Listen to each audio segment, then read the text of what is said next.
Alright. Alam nyo, kaya po siya nilagay namin sa alas 12. Kita nyo, walang natulog.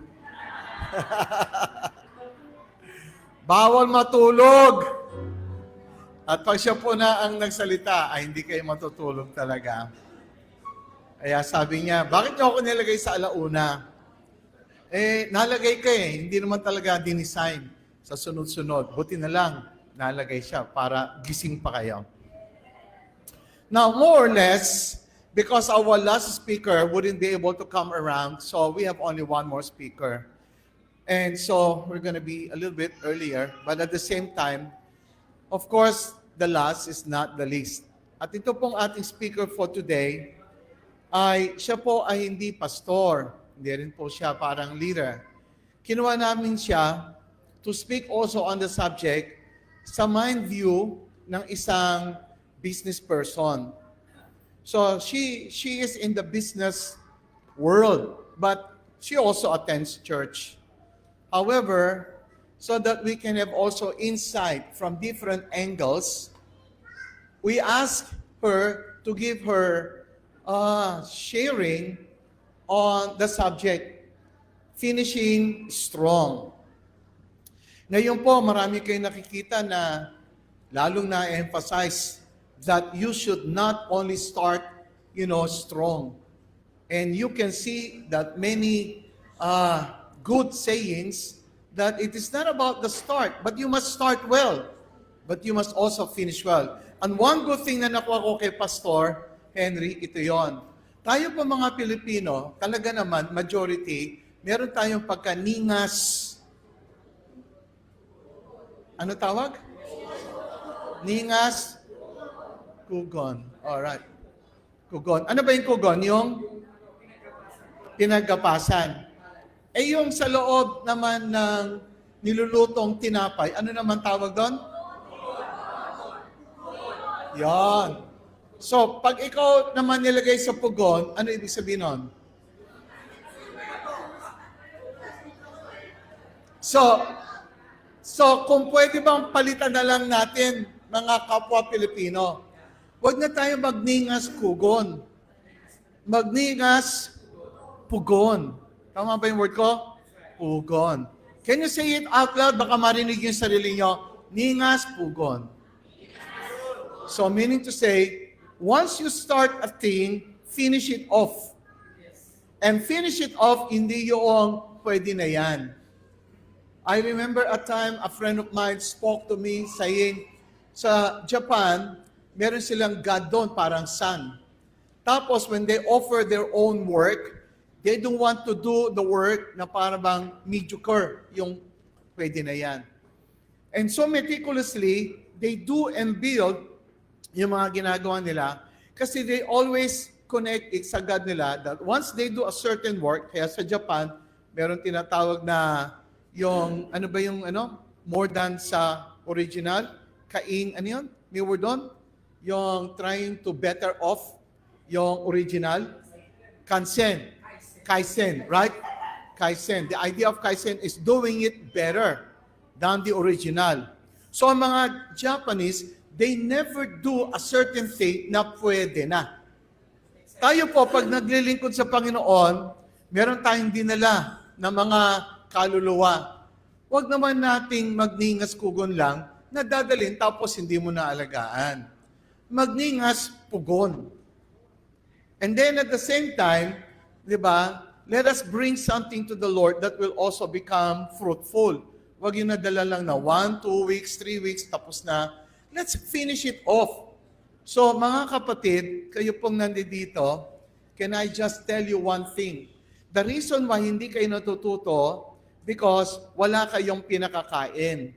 Kapag single ka lang, ikaw independent, wala kang pinakakain, whatever you receive, tapon lang. Kasi wala ka namang kukunin para magpakain. Tayo, pag hindi tayo marunong magpakain sa ibang tao, hindi tayo marunong magsinop. Kaya nga yung mga babae, na let's say at early age nakapangasawa ng anak, natututo sila sa buhay kasi meron ng isang bibig na mag-aasa sa kanila. Ngayon, tayo mga Kristiyano, kapag ikaw ay ikaw lang at pupunta sa church at wala kang pinakakain, wala kayong inalagaan, alam nyo, kahit magtagal pa kayo rito ng 10 taon, 15 taon, mananatili kayong walang alam. Dahil wala kayong pinakakain. Ngunit pag meron kayong pinakakain, meron kayong inalagaan, aalamin mo ang isang kaalaman, para sa ganon, meron kang sasalinan. So habang wala kang sinasalinan, mananatili kang ampaw. Kaya nga, sa mga tao na marunong magsalin, sila yung unang natututo. Tayo po, pag wala pa po tayong mismong nadi-disciple, wala pa tayong natuturuan, wala pa tayong naipapalaki para sa Panginoon, nananatili tayong mga tawag ay baog. So, sa pakikinig po ninyo, meron ulit tayong 2026. Yung mga iba, nawala na. Let me just tell you, marami na pong nawalang mga pastor din na kaibigan ko. At meron din mga may-ari ng school na wala na. Yung isa kong kakilalang pastor na stroke many years ago, buhay pa siya. Buti pa siya, buhay pa. Yung mga malalakas pa nung siya na-stroke, yun, wala na sila. Kaya hindi mo makikita ang buhay. Na-stroke yan, pero yung pala, tatagal pa na 10 taon. Within 10 years, marami nang nawala. Ngayon, kung kayo po ay bibigyan at magne-negotiate sa Panginoon, Lord, let me live strong throughout the year 2026. Okay. So what will be your negotiation kay Lord? But albalik na naman, wala kayong gagawin, nakaupo lang. Tapos listen lang, pupunta kayo rito. Kumbaga nga, Zimbabwe, uwi lang. So anong gagawin ninyo? Ganun naman ulit, wala kayong negotiation na upper level. Mga kapatid, this time is to be awakened. Magising kayo. 2026, make it better than before. And your competition is not another person that you know in your life. Your competitor is no one else but yourself. Ang kakompetensya mo ay kung ano yung nagawa mo nung last year, dapat sa susunod mas mataas. Kapag hindi nyo nataasan, ibig sabihin po nun, you become depreciated. Dapat mag-appreciate. Or hindi dapat tayo complacent. So the reason why we put up all the time ng seminar, conferences, kasi we would like na sa isang araw, ang dami mong natutunan.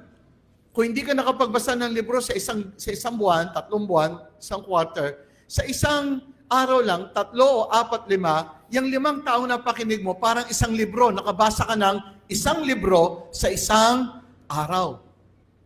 Yung salita ng isang oras, yung mga nagsalita dito, maraming librong kinunan yon na ipiga nila para maisabi nila ng isang oras. Kung marunong kayong makinig at sumalo, mga kapatid, more than many books kayo na nakabasa sa pamamagitan ng mga taong nakatayo rito, sila po yung mga living word o living books.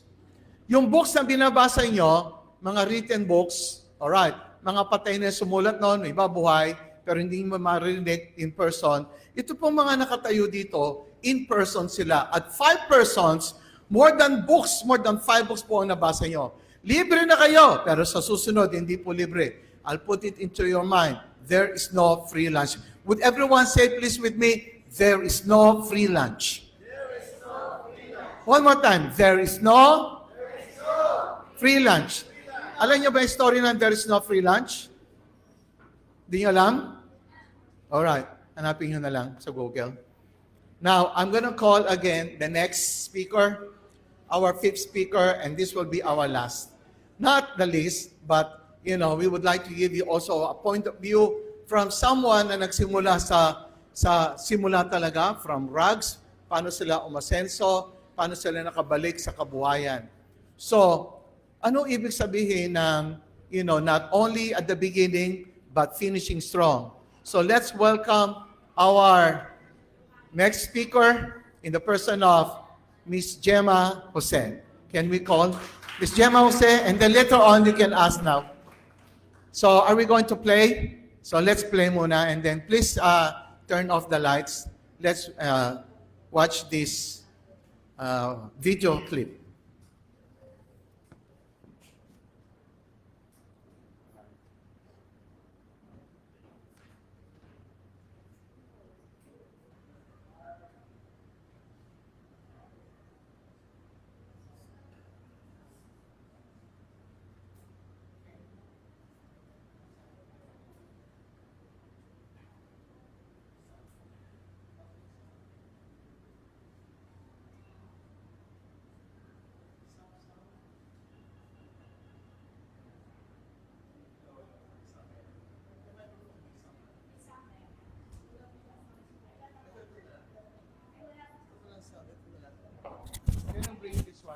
Hello, hello. Okay, this one. All right. Maraming may sakit ngayon dahil din sa negosyo nila or trabaho nila. Yes po. Dire-diretso ka nagkakasakit dahil stress ang pumapatuloy sa buhay. Nagkaroon ako nung time na yun ng hormonal imbalance. And then nagkaroon din po kasi ako ng health issues yung autoimmune. Magpa-check ka na, baka meron ka ng ovarian cancer, may nakita ko yung kaya lang may 25 centavos wala kang laman sa bahay. Sa figla, tinanggal sa inyo lahat sa pinaghirapan.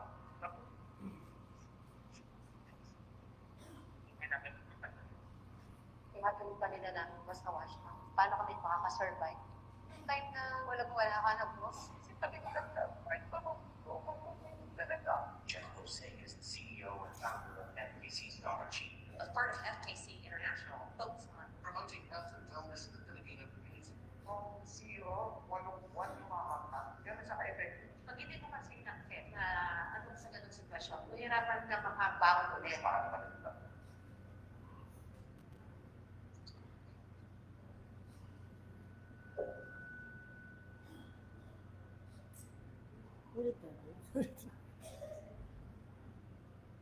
Maraming may sakit ngayon dahil din sa negosyo nila or trabaho nila. Stress, di ba? Yes po. Dire-diretso ka nagkakasakit dahil stress ang pumapatuloy sa buhay. Stress ka sa trabaho. You're gonna talk about, right? Nagkaroon ako nung time na yun ng hormonal imbalance. And then nagkaroon din po kasi ako ng health issues yung autoimmune. Magpa-check ka na, baka meron ka ng ovarian cancer, hindi nakita ko yung kaya lang may 25 centavos wala kang laman sa bahay. Sa figla, tinanggal sa inyo lahat sa pinaghirapan.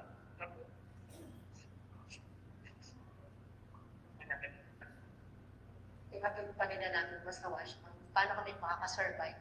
Yung time na wala ka na boss, sabi ko lang, right pa mo. Jeff Jose is the CEO and founder of NBC Star Achieve. As part of FKC International, focus on Promoting health and wellness in the Filipino community. Kung CEO, walong buwan yung makakanta, gano'n siya ka-effective. pag hindi mo kasi nakit na ano sa ganung sitwasyon, mahirapan ka makabaon ulit. Paano ka nagtata?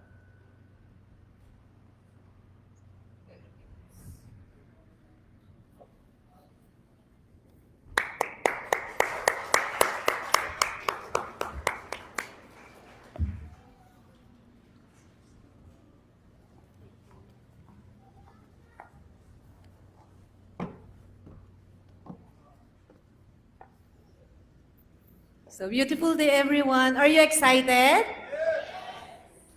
Okay. So before I start, I would like to acknowledge and honor each of everyone for showing up today. You choose to be here. And I'd like to thank also Doc Morfe for inviting us here. Actually po, tama yun yung kanina, nung nagsasalita si Doc, nakikinig kami dun sa likod. Itong training po na to is napakaganda. Alam niyo po ba, as one of the leader for almost a decade, pag may ino-organize ho kaming gantong event, talagang matagal ho ang preparation nito. And natatandaan ko, last quarter or last year, I was invited by Doc Morpe, but hindi ako nakakommit because we were in, nag-out of country kami, and gusto-gusto talagang mag-talk po dito at mag-add ng value. And kung mapapansin niyo po, kami lang mag-asawa ngayon na umattend. And because yung aking pong anak, supposed to be po, may training ako today. So, pero mas pinili ko po mag-talk dito sa Clio. Kasi mahal ko kayo and mahal ko si Doc. Okay. Yung mga training po na ganito, bigyan ko lang ko kayo ng konting idea. No? 2023 po, nung nag-start kaming mag-invest to our training, to our learnings, and ang gantong training po, pag may mga training si Doc, pansinin niyo po, as much as possible, nandito kami. And ini-invite po namin yung personally sa office para humag-talk. And iba po ang maka-appreciate kayo or makakuha kayo ng mga knowledge sa different speakers. And I'd like also to congratulate lahat ho na nag-talk dito. Palakpakan ho natin sila. Sobra yung pagmamahal ho nila sa inyo. Pag uma-attend ho kami ng training, supposed to be yung training po namin, na mag-asawa dapat today, it is a paid training. Ang training po doon is cost 25,000 per head. Ganyan po ang mga training sa labas. May training din po kaming inatinan na 150,000 per head, may 50,000 per head. So kung iisipin mo, bakit ganun siya kamamahal? It's not the price. Kung ano po yung matitake away natin, mas malaki po yun makocontribute sa buhay natin. Which is true, di ba? So kaya po, pag may mga speaker po dito sa harapan, i-maximize nyo po yung oras nila. Dahil yung pong pagtotok dito, especially po to, yung pag nagtotok ko, yung mga speakers natin dito, is also a love gift for you. So, kaya po appreciate po natin ang mga speakers. Okay? So, ang ganda po nung topic na binigay po sa atin ni Doc, yung finishing strong. Actually, nung topic pa lang, nung kinonceptualize na ni Doc, nung mga ilang buwan, sabi niya ang topic natin is finishing strong, which is very timely rin, lalo na sa story ko, kung napanood nyo kanina. Nung pong ako ay na-interview sa RDR Talks last year, ako po talaga ay hindi ako more on pa-social media. Mahiyain po ako in short. But kapag may purpose ka in life, pipilitin mo talagang mag-show off. Diba? Kung mag-a-add to ng value sa community. Nung kinausap ako ni RDR, sabi niya, maganda yung story mo, but hindi mo share. Actually, kaya hindi ako basta nag-share. I don't want, naisipin ng tao is nagbabrag ako or nagmamalaki ako sa mga achievements ko, which is not. And sabi niya, maganda yung story mo kasi makakatouch ka ng buhay. So ilang months talagang pinag-isipan namin mag-asawa, kailangan ko ba na maipakita talaga sa social media? Kasi pag napakilala na ako, parang mapipilitan na ako. Parang alam mo, ang pinaka-dilemma ko that time is, sa social media, ang dami di bang minsan may mga comments na mas gusto ko na lang manahimik. But, nung na-convince ako, sabi ko, sige na nga, para kung makakatulong, why not? Yung video po na yon unexpectedly, kasi hindi naman po ako kilala sa social media, in 5 days, gather 2 million views. So grabe po, parang nung nakita ko na nag 2 million views siya, and especially yung mga comments, sobrang na-appreciate nila na meron akong nabasa doon na thank you, napanood ko yung video mo, supposed to be magpapakamatay na ako. Pero nung nakita ko yung video mo, napanood ko, nabuhayan ako ng loob. And then meron pa dong video, sabi niya, sa totoo lang, hindi ko na alam, gusto ko nang, sabi niya, ayoko nang makita yung pamilya ko, gusto ko nang lumayo dahil hindi ko na alam ang gagawin ko. Pero dahil dun sa napanood ko sa yung video, nabuhay ulit yung pagkatao ko. So, grabe po, di ba? Palakpakan po natin. So, nung nagkita ulit kami ni Boss RDR, sabi ko sa kanya, parang ako yung lalo na-inspire na motivate. Parang nung napanood ko yung video, sa totoo lang po, kahit nga kanina nasa likod ako, pag binabalikan ko yon, sobrang thankful talaga ako with the grace of God na kaya yon. Pag nandun ka sa sitwasyon na parang nowhere to go ka na, alam nyo ba na dun ka dapat yung strong connected mo with the God. Makakaya mo lahat. Kaya nung sa video ko na sabi ko, diba, wala namang imposible pag kilala mo siya at naniniwala ka sa Kanya. So, tanong ko lang po dito, sino yung sa simula, excited na palagi, pero kalagitnaan parang nawawala na excitement niya. Meron ba katulad ko na, parang sa una lang, ang galing, excited, especially pag magpapasok yung taon. Ano yung sinasabi natin? Naku, excited na ako pagdating ng January, talaga magda-diet na ako. Kailangan na ako, hindi na ako kakain masyado ng marami. Pero kalagitnaan ng buwan, eto na, nakita na yung masarap na adobo, masarap na ulam, di ba? Parang nakalimutan niya na yung promise na sa sarili niya. Nakaka-relate po ba? Meron po ba dito? O ako lang yung ganon? Na sa una lang maglulus ako ng weight. Di ba? Kasi po dati, rin po ako, obese. But, dun po sa mamaya pag-uusapan natin, lahat po nagugusto niyo sa buhay niyo, lalo na yung nag-start ka to finish with the grace of God, kayang-kaya ho natin yan. Okay? Pasuyo na lang yung slide. So yan, marami sa atin, sabi nga, magaling lang sa simula. Parang alam nyo po, nung nag-start ako, ganun din ako.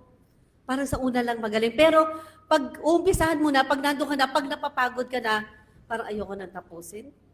Bagbabak na lang ako. Sabi nga, di ba, doon na lang ako sa laging comfort zone na tinatawag. So sabi, balik na muna natin. Ang tunay na bless, yung magaling matapos, kailangan po tapusin ang nasimulan. Dahil ang Diyos doesn't reward starter. He rewards finisher. Agree? Kailangan po natin talaga natatapos. Okay? So ang tanong, if life is a race, alam mo ba kung ano talagang race ang tinatakbo mo? Or sumusunod ka lang doon sa iba na tumatakbo din? So before I start my training, I'm Gemma Jose. I'm the CEO of Biliesa Pilipina, hotel, So I'm the CEO of Biliesa Pilipina. It's a condominium staycation and rentals. So I'm also helping people to elevate their health through their lifestyle. Kailangan po healthy tayo. Paano natin mafi-finish yung natin race kung hindi ho tayo healthy? Hindi ho natin matatapos yan. Okay? So next. So ito po yung mga bagay na ginawa ko during my journey. How we started, I started, and I finished strong with the grace of God. Okay? I-share ko po sa inyo. Pagod pero nagpatuloy dahil sa faith. Ito po yung sinasabi ko, if you have a strong connection sa God, hindi ho kayo mapapagod. Which is, alam niyo po ba, nung nagsisimula kami mag-asawa, tanong ko po dito, sino po dito yung mga married? Okay. Happily married. Ay, ba't yung iba bumaba? Happily married. Okay. So, yung iba naman po na mga breadwinner. Meron po ba dito breadwinner? Ay, wala. Ako lang pala yung breadwinner. Meron po ba? Alam niyo po, hindi naman sa no? Pero minsan, mararamdaman mo din, nakakapagod. So, bakit ko nasabi yon? Ang nanay at tatay ko po, nalatanda ko, sabi nung tatay ko, mag-a-abroad ako mga anak para mabigyan ko kayo ng magandang buhay. So, nag-abroad po ang tatay ko. So, una po, nararamdaman namin yung magandang buhay, but ang malungkot o saddest part po doon, naghiwalay po sila. Napakahirap po maging produkto ng broken family. Pag nagkakaroon kami ng family day, naalala ko, hindi ko siya matawag na family day. Kasi hindi po kami kompleto. Nung high school ako, nung graduation ng high school, dahil po nanay ko ay single mom, 6 ho kaming binuhay niya. Hindi ho siya maka-attend ng graduation. Ang umakyat po, sabay kami ng ate ko graduate, ang umakyat ho sa amin, pinsan ko.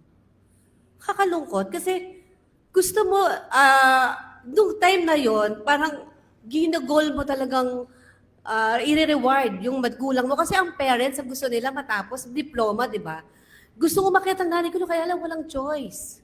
Kasi nga, kailangan niyang tapusin yung pag-ihiyaw ng barbecue. So kaya po, doon pumasok yung pagtulong ko sa magulang. So, tinulungan ko yung nanay ko, sabi ko, Nay, hindi pa ako, 18. So, nagtinda po ako sa palengke. Gumigising ako ng madaling araw as tindera sa palengke. Kaya lang, ang sweldo po nun, maliit lang. 6 po kami. Although ako ho ay 5. Pero sa magkakapatid po, ako po yung pinakamadiskarte. Bakit ko po nasabing madiskarte? Yung pong renta ng bahay, ako po ang nagbabayad.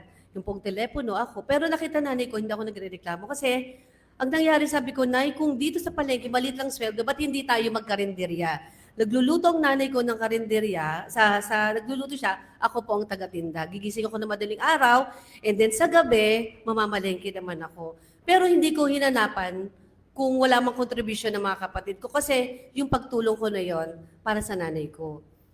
Ngayon po, nung nagkaasawa naman ako, syempre po, iba na yung priority mo eh. Although nandiyan pa rin po ang pagmamahal sa parents, pero meron ka ng mga anak. Ito po yung nangyari sa amin. Nung naundoy po kami, Pamilyar po kayo sa Ondoy noong 2009. Ito po yung sinasabi natin, pag wala kang purpose in life, na ang hindi klaro sa'yo, hindi mo naka-align or hindi mo rin masasabing successful ang buhay mo. Next natin. So know your assignment, dapat clarity.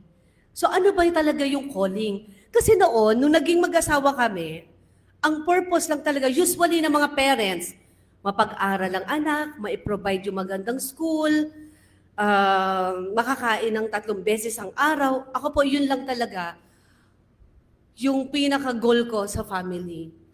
And ang goal ko ay hindi makapag-abroad ang asawa ko. Dahil nakita ko, mahirap po magkaroon ng perfect family. Or sabihin natin, kulang ang isang, sabihin natin, kulang po. Hindi ba sasabing pamilya pag kulang? Kaya po, mas sinipagan namin mag-asawa. Yun po ang para sa akin is fulfillment na. Pero alam nyo ba, hindi pala yun. Hindi klaro sa akin kung ano yung calling.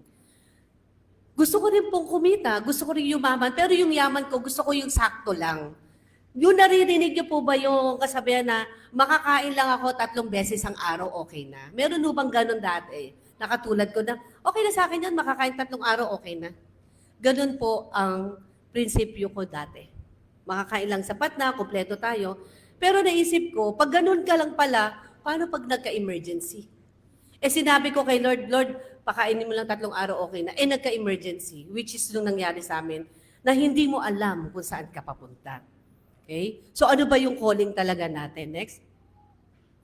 So kapag po tayo ay nag-goal or gusto nyo na ma-achieve yung gusto talaga sa buhay nyo, remember your why. Bakit ko ba ito ginagawa? Okay? So, hindi mo kayang tapusin na isang race kapag hindi mo siya naintindihan. Every believer has a calling, and your calling is bigger than your feelings. Which is true talaga. Ano ba talaga ang purpose ko? Bakit pa ako nandito? Kaya ba tayo pinanganak, gigising, kakain, magtatrabaho, then pagkatapos uuwi hanggang na-find out mo, senior citizen ka na. Hindi mo na na-enjoy yung life, yung experience na sinasabi ni Doc Morpe. Ano ba ang pinapa-experience sa atin ni Lord? Bakit nandito tayo sa mundong ito? Napakababaw po ang pagkakaintindi ko noon about life. Kaya po, thankful ako, tuwing a-attend ako ng mga meetings, trainings, especially kay Doc, we consider him as our spiritual mentor. Ang dami ko pang natututunan about life. Okay? So, develop discipline, not just desire. Desires bring you the starting line. Discipline brings you to the finish line. Alam niyo po ba, ang motivation, isa pa yan, motivation, madali hong mawala. Kaya di ba, minsan pupunta tayo, oy, grabe, motivated ako. Di nyo mag-start ka kasi, na-inspire ako, na-motivate ako dun sa sinabi ng speaker, gawin ko nga yun. Pero pag daw tapos na yung ano nyo, ang tawag namin doon seminar high, nawala na siya. Makakausap ka nga lang ng negative, wala na yun eh. Madedemotivate ka na eh. But if you are disciplined, matatapos nyo po yan. Okay? So, ano yung 3 discipline to finish strong? Kailangan po, once na nag-start na tayo sa disiplina yan, yung accountability, accountable po tayo mismo sa ginagawa natin. And be consistent. Paano namin na-achieve yung kung anong meron kami ngayon, from day 1 namin, naging consistent na po kami. Share ko lang sa inyo, na nag-start po kami dun sa aming business, that time po, pamasahe, hirap na hirap kami. Sabi ko sa mister ko, natatandaan ko doon, ang office po namin sa may Discovery Suites, babiyahe ko kami ng 4. Sasakay kami tricycle, sasakay kami ng jeep, sasakay kami ng MRT, sasakay kami ulit ng jeep. Sipin nyo yun araw-araw. Sabi ko sa mister ko, hindi tayo pwedeng mawalan or mabaksakan ng 25 centavos, hindi na tayo makakauwi. Ganun ho ka-importante sa amin ang barya. And alam niyo po ba, na-appreciate ko yung mga sense na yan nung time na walang-wala na kaming makain, maghahapunan na, nakatingin kami mag-asawa, nagkatinginan kami, anong pagkapapakain natin sa mga bata? I have 4 kids po. 4 kids. Ang nanay at tatay kaya niyang gutumin ang sarili nila. Pero ang parents, ang mga kids, ang parents hindi niya kayang tiisin na nagugutom yung anak. nakapagpaulam po ako ng chichiryang tigpipiso sa mga anak ko. Nag-ulam ho kami ng 1 kutsarang bagoong for almost a month. Sabi ko na nga nung nagkikwento ako, sabi nung kinento ako, sabi ko nakapag-ulam kami bagoong. Sabi niya, masarap naman ang bagoong. Oo, kung ang sausawan mo, kare-kare. Pero kung bagoong lang po lagi, hindi ho masarap. Magkaka-kidney stone ako dyan. Pero tiniis namin yun kasi nga, I have a faith na itong nangyayari sa amin ngayon is just a temporary. May itinuturo lang sa atin. Tandaan niyo po to, kapag nahihirapan ka sa buhay mo ngayon, may itinuturo lang sa'yo. At babalik yan, problema mo na yan, kapag hindi ka pa rin natututo. Kaya kapag nasa sitwasyon kayo, nahihirapan kayo, ang isipin mo, huwag niyo isipin na, ano ba to Lord, pinapahirapan mo naman ako, sipag-sipag ko naman, every, words mo naman, ginagawa mo naman. No, mahal ka niya, may tinuturo nga sa'yo eh. So, kailangan po alam natin yon. So, ano yung unang discipline? Spiritual discipline. Napaka-importante po niyan. Alam niyo po ba? Bago pa kami maundoy, hindi po ako nag-church. Never. Hindi po ako napunta sa church. But, nung naundoy po ako, nung kami mag-asawa, doon ko siya mas lalong minahal. Bas doon ko siya lalong naramdaman na nandyan siya. Hindi mo lang pala siya nakikita. Pag pumupunta po kami sa church every Sunday noon, di ba sa mga church, mayroong mga, yung pupunta, yung may dalang basket, ganyan. Lagi ako may dala na 20 pesos. Bakit 20 pesos? Gusto ko po yung mga anak ko, turuan ko ng art of giving. Babarihan ko po yan ng tigpa 5 pesos, ibibigay ko sa kanila. Siyempre, nakikita po nila, yung iba nakasobre, sabi ko, alam mo anak, ang tinitingnan naman ni Lord, hindi yung amount na binigay mo, kundi kung ano yung nasa puso mo. And tandaan nyo anak, pagyaman natin, dadagdagan natin yan. Mga ganon. Ginagano ko, hindi ko po ever sinabi sa mga anak ko, even sa mister ko, na hindi natin kaya yan. Nung time na mahirap po kami noon, sinasabi ko sa anak ko, hindi ko sinasabi sa anak ko na hindi natin kayang bilhin yan. Wala tayong pera. Hindi po. Lagi ko sinasabi sa anak ko, pagyaman natin. Pagyaman natin. Yung pa yung mga word, pagyaman natin. Which is very positive yung mind. Even, alam niyo po ba, nung time na naundoy kami, kinabukasan, hindi po kami nagbukmok sa bahay. Kinabukasan, nagpunta kami doon sa showroom ng condominium. Tinignan ko, sabi ko, ito yung mga bibilin ko after kong makabawi. Mina-mindset ko na po yung sarili ko na temporary lang to. Itong nararamdaman ko paghihirap ngayon, temporary lang to. Why? Kasi I have a spiritual discipline. Natutunan ko na walang imposible kapag kilala mo siya. Walang imposible kapag alam mo yung ginagawa mo, malinis ang intensyon mo. Lalo na kapag alam mo na siya, guided ka. Okay? Next. Emotional discipline. Ito yung ability to handle emotion and feedback. Huwag ho tayong balat sibuyas. Marami na po kaming kakilala mga negosyante. Sa sobrang pagiging matampuhin nila, konting sabihin lang, nagre-react sila, nawawala po yung connection. Nawawala yung mga big transaction nila. Lalo na po sa atin, nung nagtatrabaho, di ba? Minsan may mga pagtatrabaho tayo na, ba't hindi ako na-promote? Sipag-sipag ko naman. Masyado tayong nagpapaka-feeling do sa ating emotion. Parang mas lalo tayo nagre-react.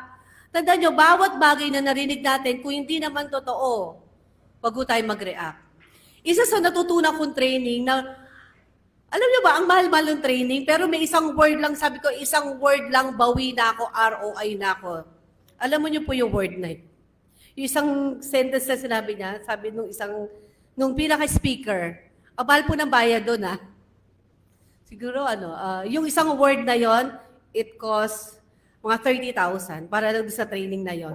Para doon, yun lang ang takeaway ko doon.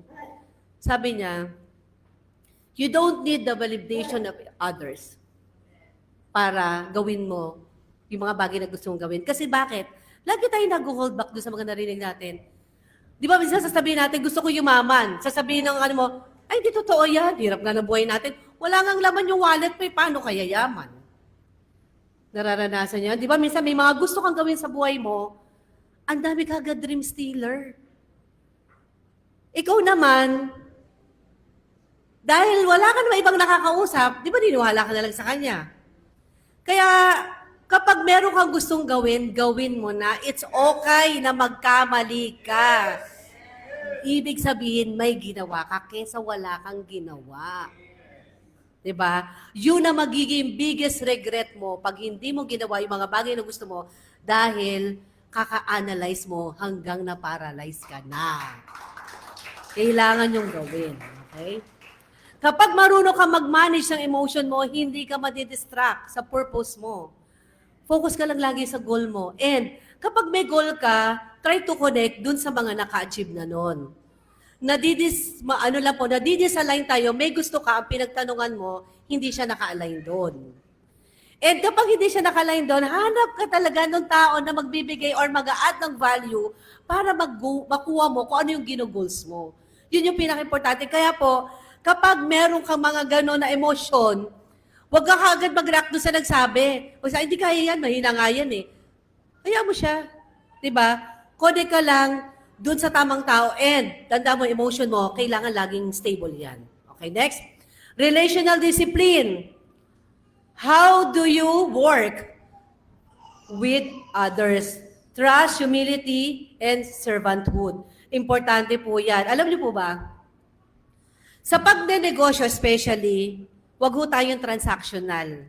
Marami pong negosyong hindi tumatagal kapag naging transactional sila. Dapat lagi kang relational. Huwag pagkakita mo lang kagad, bentahan na kagad. Kami po sa 12 years namin, kung makikita niyo yung network namin, malaki po ang connections namin. Pero nung nag-start kami, syempre mag-start ka muna sa small circle muna, community, which is lagi ko sinasabi, paano kaya ako magkakaroon ng mga kaibigang millionaire? Kasi gusto ko talaga mag-millionaire. Kung ano yung gusto mo, doon ka mag-connect. So ngayon po, paano kaya kumausap ng millionaire? Paano magkaroon ng kaibigan ng millionaire? So, connect ka doon. So huwag ka maya kasi lahat naman na nag-millionaire, nung nag-start yan, hindi naman siya millionaire eh. And alam niyo po ba, ang mga millionaire, hindi yan madamot sa pagbibigay sa inyo ng value, ng mga knowledge. Ang maganda doon, libre. Kaya po, ang ginagawa namin mag-asawa, pag millionaire kausap ko, usually po ganito mindset nung iba. Pag millionaire yan, sasabihin yan, dito tayo, ililibre tayo niyan. Kasi mayaman yan.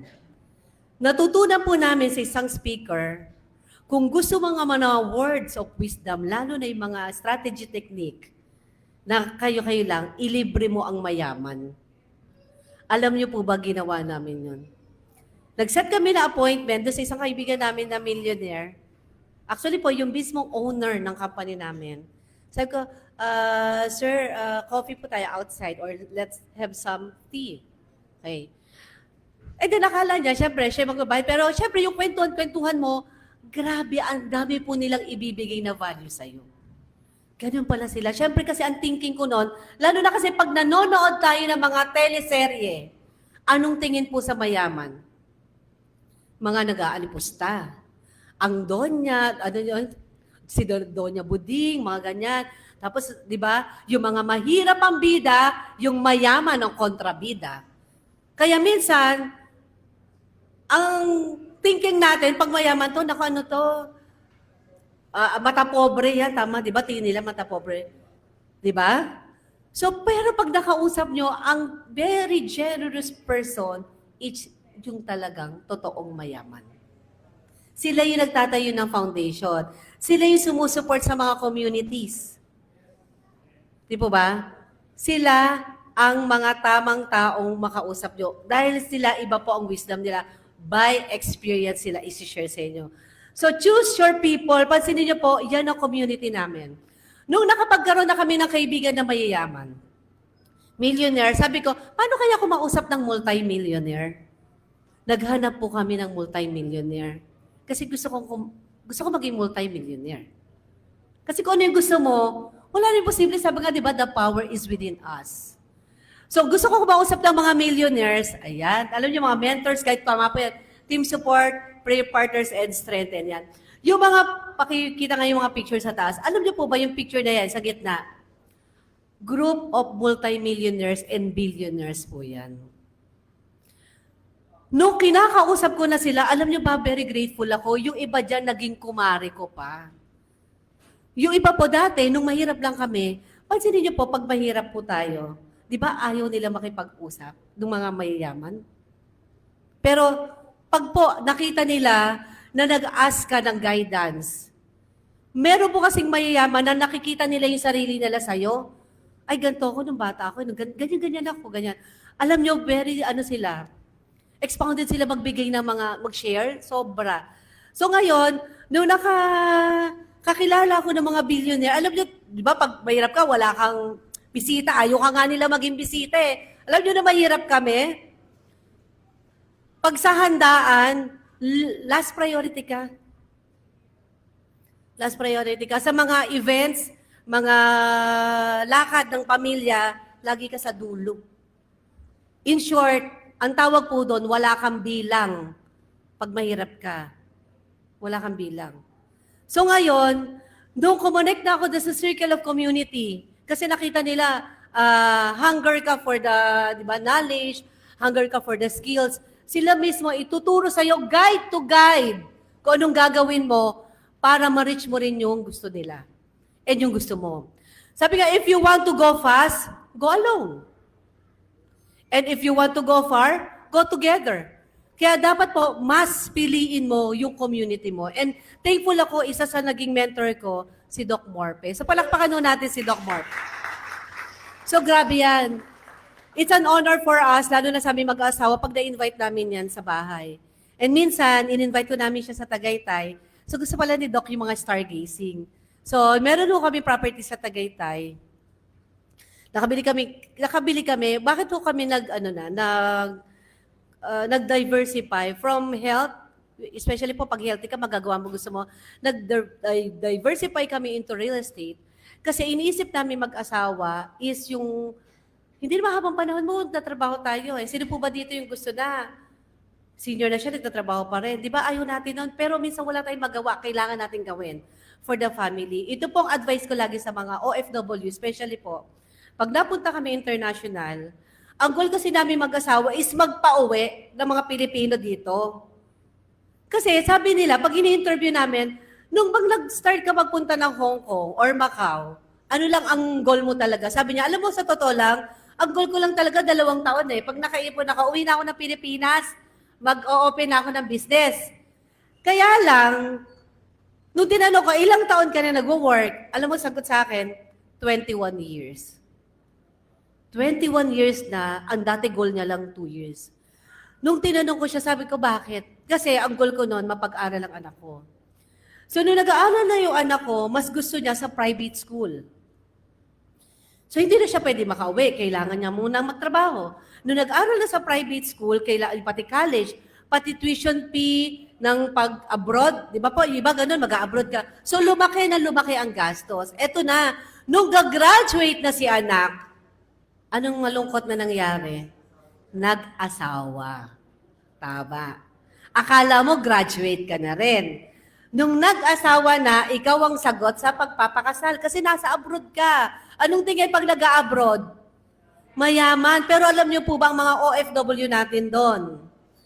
Pilit nilang tinitipid ang mga sarili nila. Noodles lang mga kinakain yan. Ba't po namin alam? Every month, or every 2 months, nag-international kami as support namin sa Filipino community. Nagbibigay kami ng health talk doon at our own expense. Nagbibigay kami ng libreng check-up doon sa mga Filipino community as paid forward na for the community. Alam nyo, nakakalungkot ang sipag ng mga Pinoy, pero sarili nila, tinitipid nila. So anong sinasabi namin pag nagtotoo kami? Kung talagang mahal mo ang pamilya mo sa Pilipinas, ikaw mismo dapat healthy ka. Kung mahal mo sila, bakit? Hindi ka pwede magkasakit. ATM ka ng pamilya mo sa Pilipinas. Yun ang katotohanan doon. Nung nag-asawa na, ano mangyayari? Magkakaapo. O anong mangyayari pag nagkaapo? Akala mo ba graduate ka na? Ikaw pa rin ang magpapagatas dyan. Ikaw pa rin ang magpapaaral dyan. Hanggang na-realize mo, senior ka na. Yung oras mo na ubos na sa pagtatrabaho. And meron kami mga business partner, senior na hindi pa makatigil, babalik pa sa abroad. Bakit? Kasi yung apo niya, nag-asawa ulit. Nag-asawa na naman. Di ba, history repeat itself. So, kailangan ko siya gagraduate. Okay? So, yan ang dilemma. Okay? So, endurance matters more than speed. Challenges are part of the race.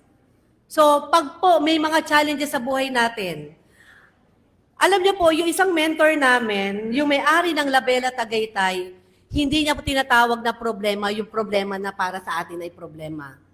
Ang tawag niya po dyan, it's a process. Hindi ho siya problema, parte yan ng buhay natin. Kaya ho kayo nakaka-experience ng ganyan is dahil nakatira ka dito sa earth. Nagre-revolve po ito. Kung makikilala mo lang sarili mo, lagi yan sinasabi sa amin, kilalanin mong mabuti ang sarili mo. Pag kilala mo na yan, hindi mo na titingnan ang problema as a problem. Titingnan mo na lang yan as a process. At lalo na kung na-experience nyo, bakit may ginugol ako parang mas lalo akong nahihirapan? Sabi niya, turo niya sa amin, observe mo, pag may gusto tayo sa buhay natin, mas lalo tayong, parang pakiramdam mo, ayaw mo nang tapusin. Kaya di ba, yung sa race, parang ayaw mo na kasi papagod ka na eh. The moment pala na lumalaki yung goal natin at yung hinihiling natin, ini-stretch tayo. Ini-stretch tayo kasi malaki hinihiling natin eh. Which is, kapag nagkuha mo naman yun, natapos mo yon, fulfilling naman yun. Bakit? Buti na lang, hindi ako nag-give up. Di ba? Minsan mapapasa, buti na lang, tinuloy ko. Ang dami kong problema. Lalo na po, nung nag-start kami sa negosyo, ang dami mo naming challenges, ang daming proseso.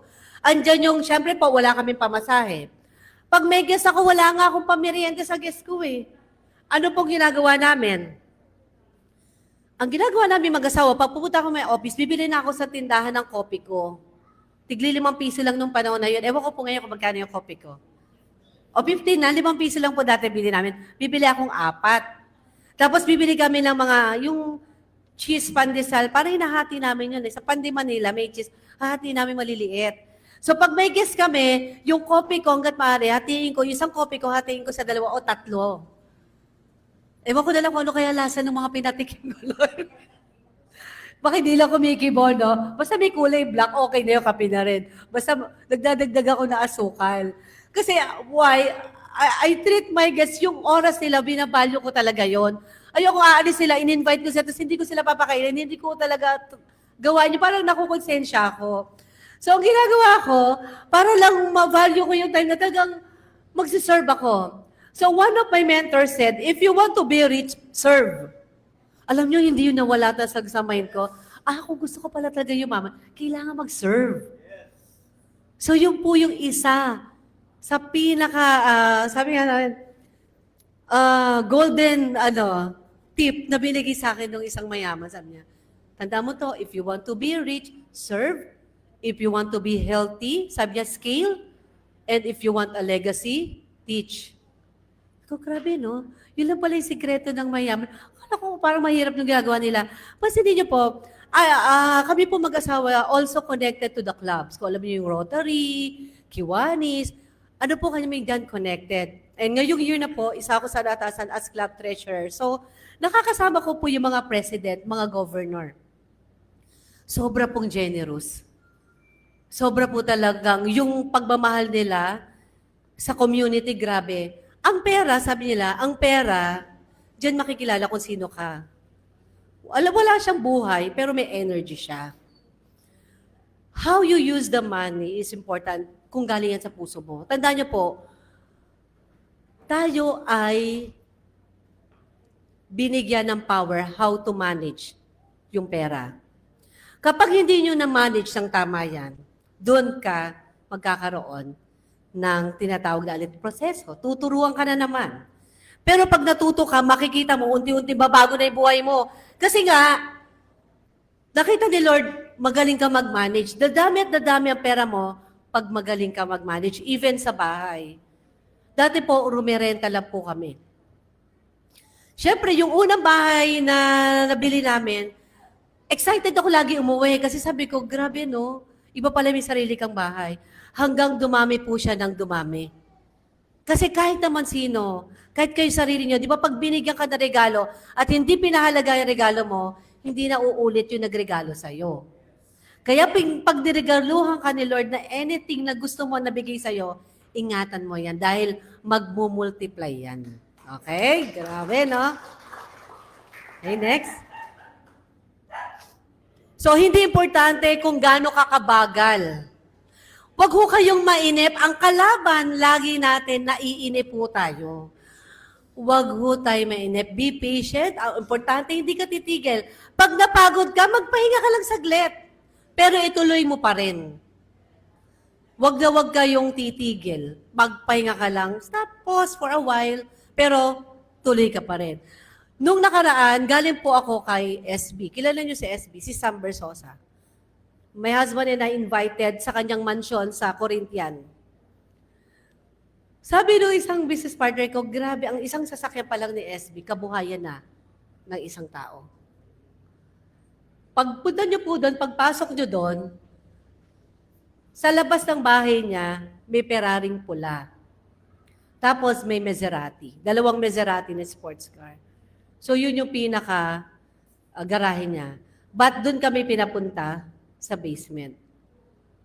Sobra po ma-inspire kami, motivate. Sabi nga no, nung nagtotok na siya, ang pagkakasabi niya, kasi bawat isa po bibigyan ng time para mag-talk. Napakasimple lang po ni SB. Ang sabi niya na hindi ko makakalimutan, nung nagsimula ako sa negosyo ko, hindi naman ako pinapansin. Hindi nga rin ako kilala eh. Pero kapag naging generous ka na, itataas ka na kusa sa highest level mo. Marami ng tao ang lalapit sa iyo dahil alam nilang matulungin ka. Marami ng pabor na bibigyan ka kasi nga, nagbibigay ka talaga ng tulong. So, pinilit niya pong yumaman, talagang sinikap niya yumaman para makatulong. And sa una, pag tayo ay pumapasok sa isang community, di ba ang goal lang natin, intention, ano ba intention natin? Lagi kong tinatanda po yung IPS. Ano yung I? Intention. Bakit ka ba nag-join sa community? Bakit ko pag gagawin to negosyo nito? Ano ba intention ko? And then ano yung purpose mo? Kung yung purpose mo, ako po, intention ko, ba't ako pumasok sa community ng mayayaman? Gusto ko magkaroon ng strong connection. Anong purpose ko? Ma-educate sila about health. Dahil ang mga CEO po, nakausap namin na nag-handle ng mga hundreds of thousands na mga branches, sila yung sobrang sipag pero hindi na nila naalaga yung sarili nila. And kapag alam mo na yung purpose mo, then yun ang time na pag-serve ka. Kasi, why? Lahat ho yan. Kapag kilala mo na yung sarili mo, madali nyo nang makukuha lahat ng gusto mo. Okay? Next. So, kaya yung dating hindi ko alam ang purpose, ito po kami, itsura namin, kami pong mag-asawa ay happily married for almost 29 years na po. 29 years na kami mag-asawa. Kung magkakilala man kami, 3 years plus 3 years po yan, 32 years na kami magkakilala. Okay? So, tumutulong kami sa iba't ibang community. Kung familiar po kayo kay KCO, may-ari ng Kangkong Chips, kay Josh Mojica, isa ho yan sa mga tutulungan namin. 200 ang kanyang empleyado doon na binigyan namin ng libreng health assessment. So, tuwan-tuwa, si Josh pati yung mother niya. And then, ang kwento naman po ni Josh, ba't siya nagsikap? Nung nagkasakit ang lolo niya, pandemic time, wala silang perang pampa-hospital, kaya namatay po yung lolo niya. Kaya nagsikap siya. Sinabi ng lolo niya, kapag wala kang pera, anak, mahihirapan ka. Hindi yung trato sa atin, sabi ng lolo niya, is mahirapan talaga tayo na bigyan ng atensyong medical kasi nga wala silang pera. So yun na naging motivation ni Josh Mojica, bakit nagsikap siya. Imagine, yung bata na yan ay multimillionaire na. 21 years old na ngayon si Josh Mojica. And then, pakabalik nung isang slide. Yan. Yung mga nakikita nyo po, nagbibigay kami ng health talk sa different community, mga churches, kooperatiba, as way ng support namin sa community. Yan. Yan po. So yan, next week po, nasa Davao kami. Yun, magsusupport din kami sa community doon. So kami pong mag-asawa ay laging naka-out of town or sometimes naka-out of country kami. Next natin. So yan, iba't ibang bansa. Yan po yung mga places na pinupuntahan namin pabalik-balik to spread our good news sa kanila na, alam mo, madaling magpayaman. Kailangan lang po alam mo kung ano yung purpose mo. And lalo na sinasabi namin sa kanila, ba't sila nag-abroad, di ba? Sila yung mga mapangarap sa pamilya nila. Tandaan po natin, kung gusto mo ma-enjoy yung life mo, ngayon pa lang, kailangan po, balanse ka.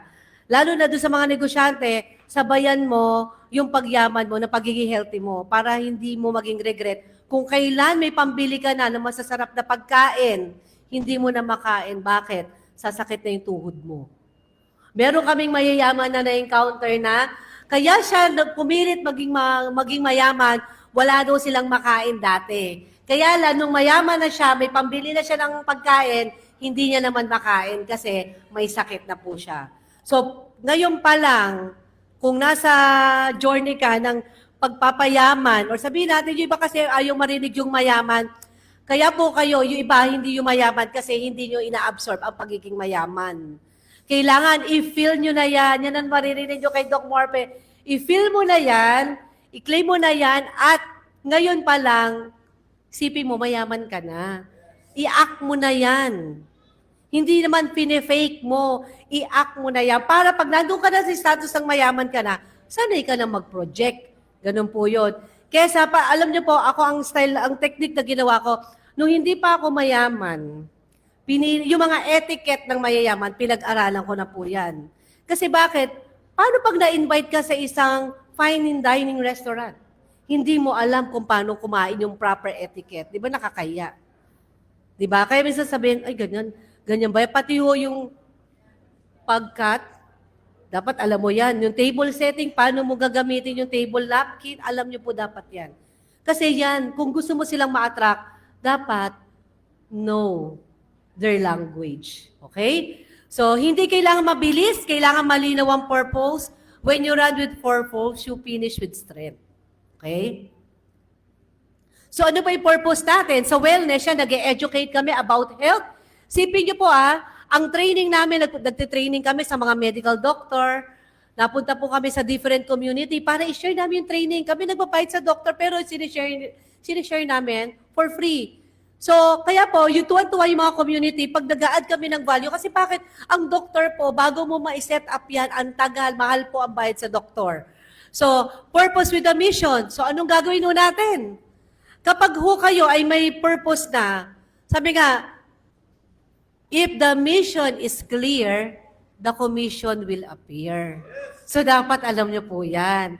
So, ngayon, kung ang mission nyo, klaro, at alam nyo po, natutulungan nyo, katulad yan, tinan nyo, nagme-medical mission kami, nagbibigay kami ng health talk din or guide sa mga group of medical doctors, OFW, mga health workers. Napakasarap po, fulfilling ang life mo. Para gato, meron ka palang purpose talaga sa buhay mo. Para meron ka ng bilang pag kilala mo yung sarili mo. Okay? And purpose with legacy. Alam nyo po ba, nung time na wala kami, ang talagang goal namin mag-asawa, makapag-travel kami abroad. Hindi lang dito sa Pilipinas, pati abroad, kasama yung buong pamilya. Iba po ang pakiramdam, yung fulfillment ng parents, kapag kasama nyo po sila, habang hindi pa po sila nag-aasawa. Kasi pag nag-asawa na po yan, sayang yung oras, na parang di ba, mga bata pa lang sila, magsumikap ka na. Di ba? Huwag kang maging complacent. Bawat araw at oras natin, i-experience mo na, i-enjoy mo na. So, ako po, ini-enjoy namin habang wala pang asawa, yung ibang anak ko. Pero isa, syempre, nag-asawa. Actually po, may apo na po kami. Alam niyo po, yung panghihinayo ko, yung panganay namin, hindi ko na-experience pa yung mahabang oras sa kanya. Kasi nag-asawa na rin. Yung pangalawa ko po, although nakakasama ko, pero malapit-lapit na. So, ini-enjoy ko na lang yung bunsong babae at yung bunsong lalaki. So, alam niyo po, iba ang fulfillment pagkasama mo sila. Na makikita mo sila dati, akay-akay mo lang, ngayon ikaw na yung kakargahin nila. Alam, iba na yung gano'n, na parang, dati ikaw yung nagtuturo sa kanila, ngayon ikaw na yung tinuturuan nila, mama, hindi yan. Di ba sobrang, na nila, no? Yung mga, lalo na sa AI, yung mga ganyan, ang gagaling na po talaga ng mga Gen Zs at Millennials. And then, sabi niya, if today, you're starting line again, paano ka natatakbo? Naisip niyo na po ba yun? Paano kayo mag-start ng finish line nyo?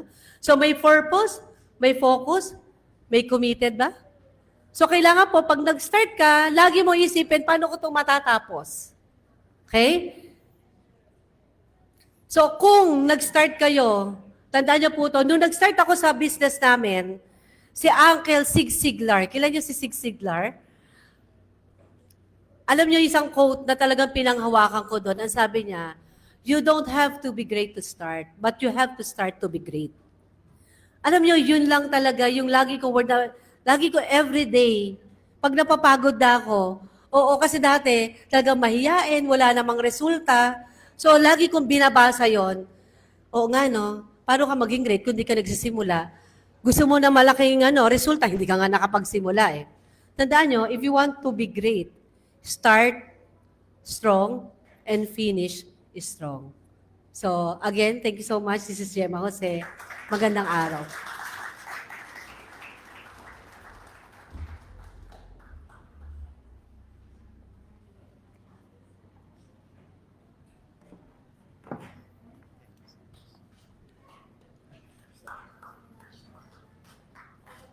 Once again, palakpakan natin si Miss Gemma Jose. Kuha ka ng microphone. Kuha ka na isa. Mga kapatid, before we end this up, so I would like to pick up mga ilan sa inyo lang. Privilege to speak one or two. At patatayuin ko po yung mga speakers natin para mabigyan po natin ng another pictures para ma-picture take man lang. So can I call on the stage lahat po ng mga naging speakers for today? Coach Russell, Coach Beth, Coach Arnold, and Doc Henry. Can you come up, please? And Coach Gemma. All right. Yeah, let's all stand up here, please. Ang maibe-bless po ninyo sa mga speakers ay kung ano po ang inyong mga natutunan. Please. Yeah, thank you very much. Si Coach Beth. Coach Beth. All right.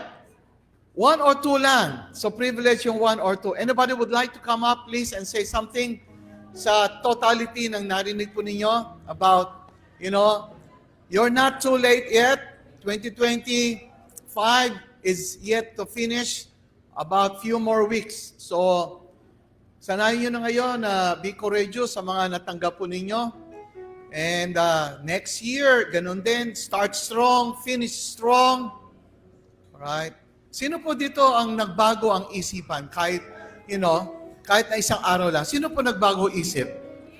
Sino na-encourage? Kumbaga, sino na-encourage? Wow! Would you mind to remain your hand up? Just remain. Let me see. Are you encouraged today? Yes. Alam niyo po, mga kapatid, you may put, down your hands. They really spent time to prepare the message. And when we said, November 22, please come. Those of you na nakaka-treasure, alam niyo po yung word nila, Gemma, ni Coach Gemma, value. Yung mga seminars na natin nila, it's value added. Why? Yung worth mo, yung value mo, na-add when you get something more sa inyong mind. Sinusunod natin ang Bible. Ano sabi po ng Bible? Renew your mind. And let us humble enough sa mga tao na nagsasalita. May mapupulot ka. And then yung mga kukuha mo, you know what? Be thankful sa kanila. Bakit? They spent time to stand up, speak, give their own wisdom. Alam niyo po nga sa States, yung mga nagbibigay ng yung tinatawag na, what do you call this one, property, mga real estate property. There was a person that I met long time ago, umattend daw siya sa hotel, nagbayad na siya. Tapos, para yung speaker, makausap personal, they usually pay 10,000 just to have a moment. Yung 10,000 na yun, ibibigay mo sa real estate, an amount na yon. Wow. Sabi ko, would you really give that? Yeah, if you want to really become successful. Kakausapin mo lang ng 30 minutes yung speaker kasi meron pang susunod, 10,000. Ang sasabihin niya lang, I'm gonna give you these steps. If you want to become successful to become a real estate, these are the steps. If you follow this, I assure you and guarantee you. But if you don't, okay, sinunod mo to at hindi ka naging successful, sabi niya, I'll bring your money back to you. So, yung ibibigay niyang steps, you know what? Susundin. At yung mga nagsusunod, meron namang resulta. But the point is, yung mga yan, kung gusto nila maging successful, they want to really speak sa speaker o kaya yung nagkakonduct ng seminar. You know po, sa atin po dito, dapat ganun din po attitude natin.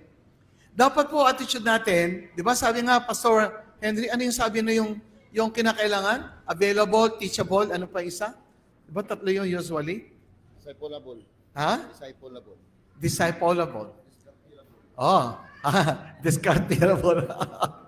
Oh, marami kayong narinig na mga terminologies kay Pastor Henry, di ba? Palakpakan nga natin. Sino mga maraming natutunan dyan? Alright. Can I ask now, so that our time won't be wasted and we can go out here now on time. Anyone would like to speak a little bit, for the speakers? Anyone? Ano po yung inyong takeaway? Sino magbibigay? Come on! Wala. Yes, please. Yeah. Very good. Yes, go ahead. Sige.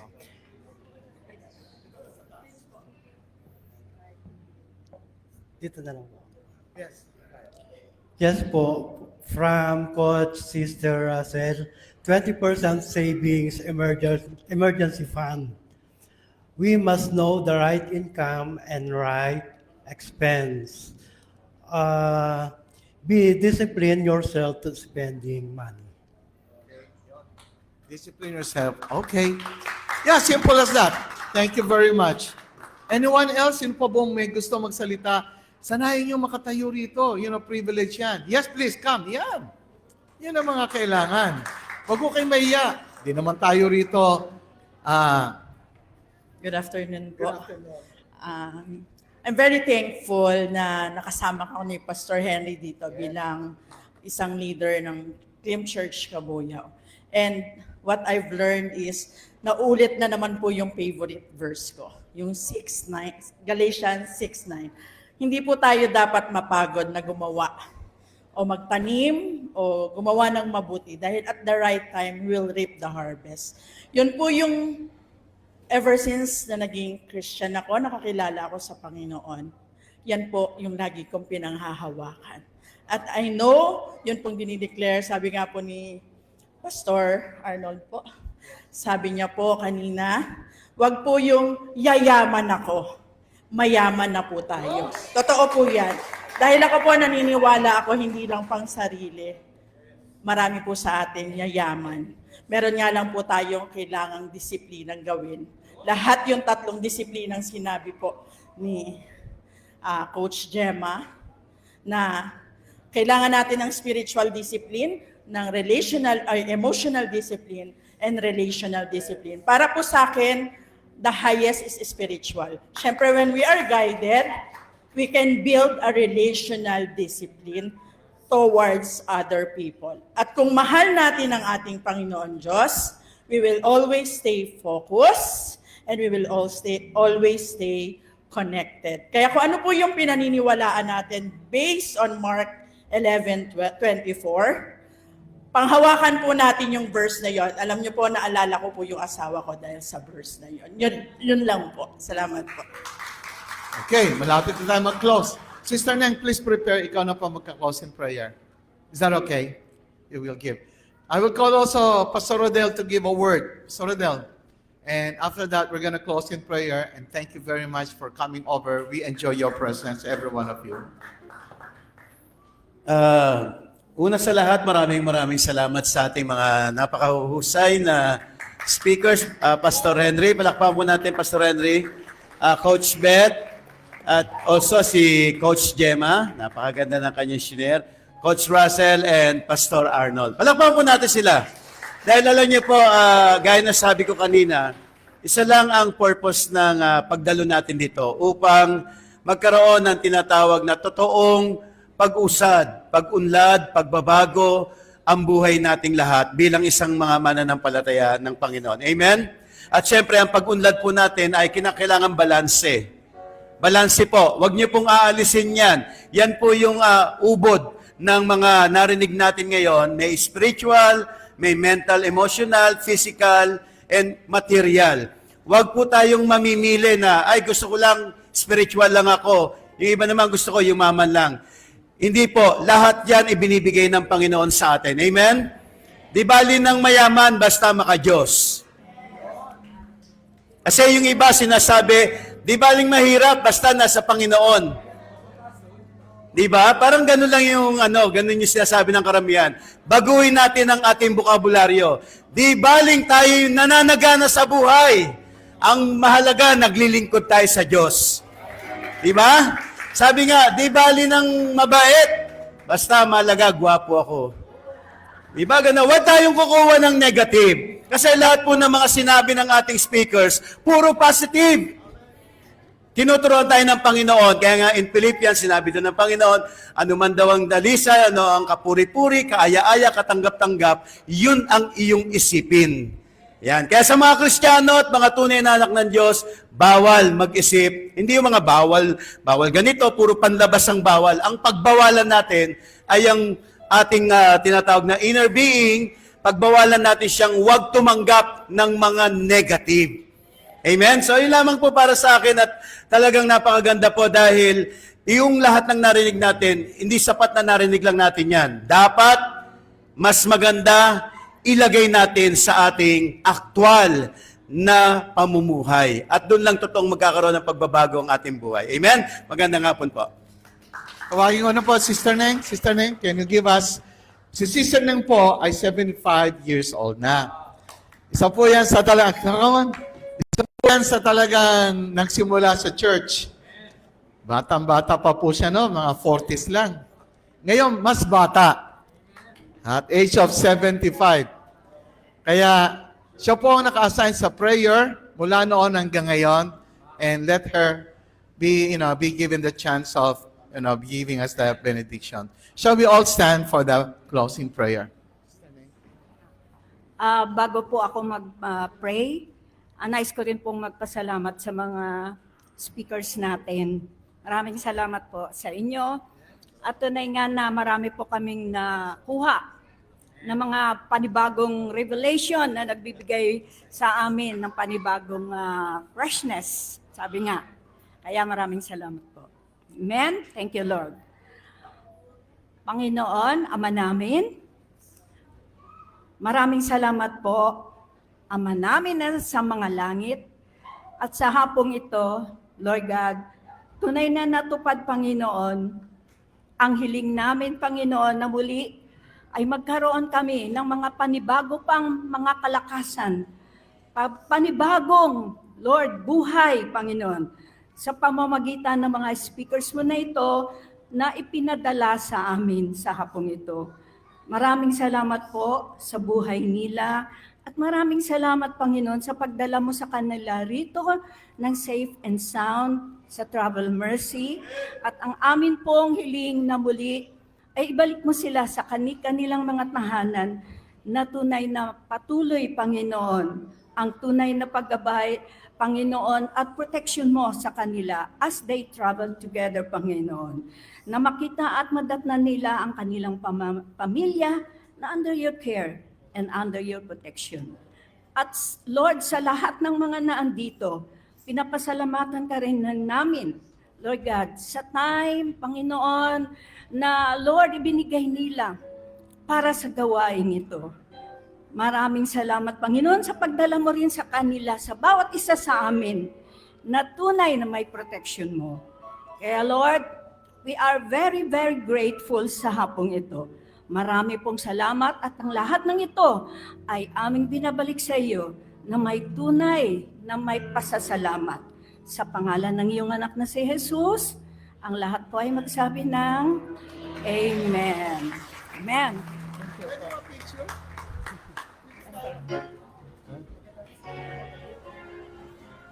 Sama ka. Picture din. Tara, lapit tayo. Yan, okay. Yan, saka yung tatlong magkita. Okay. Yan kami.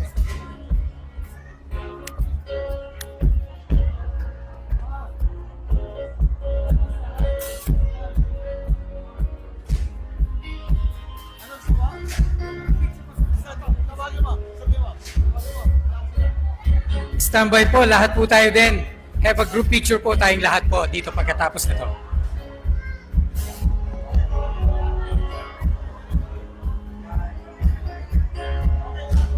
Punta po tayo lahat dito, lahat po ng mga participants, yung mga umaten po, dumalo.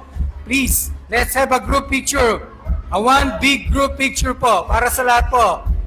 Tayo po, dali po, punta tayo muna sa harapan po, bago po tayo magligpit, bago muna tayo, no? Sino po yung nakasign photographer? Ano na po, pasuyo.